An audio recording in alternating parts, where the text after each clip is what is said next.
Family, आप सब कैसे हो? उम्मीद करते हैं आप अच्छे भले चंगे हो। हम भी अच्छे हैं। नमस्ते। हम आपको परमेश्वर का वचन बताते हैं, मत्ती 17:20।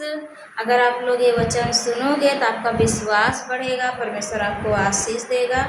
क्योंकि जो वचन सुनता है वो आशीष पाता है और उसका विश्वास भी बढ़ता है। तो हम आपको परमेश्वर का वचन बताते हैं, मत्ती 17:20। परमेश्वर कहता है, यदि तुम्हारा विश्वास राई के दाने के बराबर हो। परमेश्वर कहता है, यदि तुम्हारा विश्वास राई के दाने के बराबर हो। राई का दाना कितना छोटा होता है, एकदम छोटा। तो परमेश्वर कहता है, राई के दाने बराबर भी हो तो इस पहाड़ से कहा दो कि समंदर में गिर जाए या वहाँ से वहाँ खसक कर चला जाए तो चला जाएगा।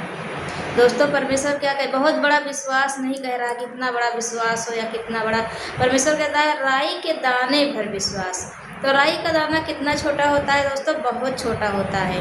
तो परमेश्वर कह रहा है, अगर तुम्हारा विश्वास राई के दाने के बराबर हो, तुम पहाड़ से कह दोगे यहाँ से जाके उखड़ के समंदर में चला जा, या यहाँ से जाके तो सरक जा तो सरक जाएगा।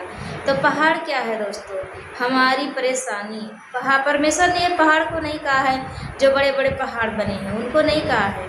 परमेश्वर ने हमारे दुख, तकलीफ, परेशानी, गरीबता, लाचारी को पहाड़ कहा है। और क्योंकि हम आप लोग देखो आम भाषा में कहते नहीं हैं, हमारा दुख कितना बड़ा पहाड़ लग रहा है। तो उसी पहाड़ को परमेश्वर ने कहा है कि अगर तुम्हारा विश्वास राई के दाने बराबर होगा तो तुम कहोगे पहाड़ से सरक के समंदर में गिर जा तो जाके गिर जाएगा। तो दोस्तों, अगर हमारा विश्वास, आपका विश्वास राई का दाना कितना छोटा होता है, जहाँ तक मानो कि सब बीजों में से सबसे छोटा होता है, लेकिन वो जब बो दिया जाता है खेत में कितना बड़ा होता है, बहुत बड़ा हो जाता है। तो ऐसे हमारा विश्वास होना चाहिए दोस्तों, एकदम राई के दाने के बराबर।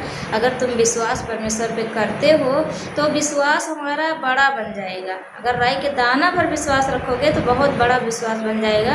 क्योंकि राई के दाना क्या होता है, छोटा होता है, लेकिन उसे ज़मीन में बो दो तो साग पात में सबसे बड़ा होता है, यहाँ तक चिड़िया उस पर आके बसेरा करता है। तो ये परमेश्वर कहता है, अगर तुम्हारा विश्वास राई के दाने के बराबर हो तो तुम कहोगे पहाड़ से उखड़ के समंदर में पड़ जा, या यहाँ से वहाँ सरक जा तो सरक जाएगा।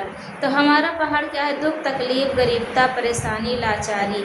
अगर हमें विश्वास रहेगा तो अपनी बीमारी से कहेंगे कि हे पहाड़ जैसी बीमारी, तो उखड़ यीशु के नाम से समंदर में चली जा तो चली जाएगी। अगर दुख तकलीफ को कहेंगे कि हे दुख तकलीफ, तो हमें पहाड़ लग रही है, उखड़ और जाके तू समंदर में गिर जा, तो दोस्तों वो जाके उखड़ के पड़ जाएगा। ये परमेश्वर ने नहीं कहा कि अपने पहाड़ या अपने दुख तकलीफ उठाने के लिए बहुत बड़ा विश्वास लाओ, सबसे बड़ा विश्वासी बनो। नहीं, सिर्फ राई के दाने पर अगर आपका भरोसा, विश्वास परमेश्वर पर रहेगा, तो अगर आप कहेंगे कि पहाड़ से उखड़ के जाके समंदर में पड़ जा तो जाके पड़ जाएगा दोस्तों। क्योंकि परमेश्वर का वचन सच्चा है। परमेश्वर ने कहा है कि अगर तुम विश्वास करोगे, पहाड़ से कहोगे उखड़ के समंदर में पड़ जा तो जाके पड़ जाएगा। ये दोस्तों सत्य है। किसने किसने अपना पहाड़ हटाया है, आप लोग कमेंट करके ज़रूर बताना। और दोस्तों, मेरा भी सपोर्ट करो, हमें भी आगे बढ़ाओ। जय मसीह।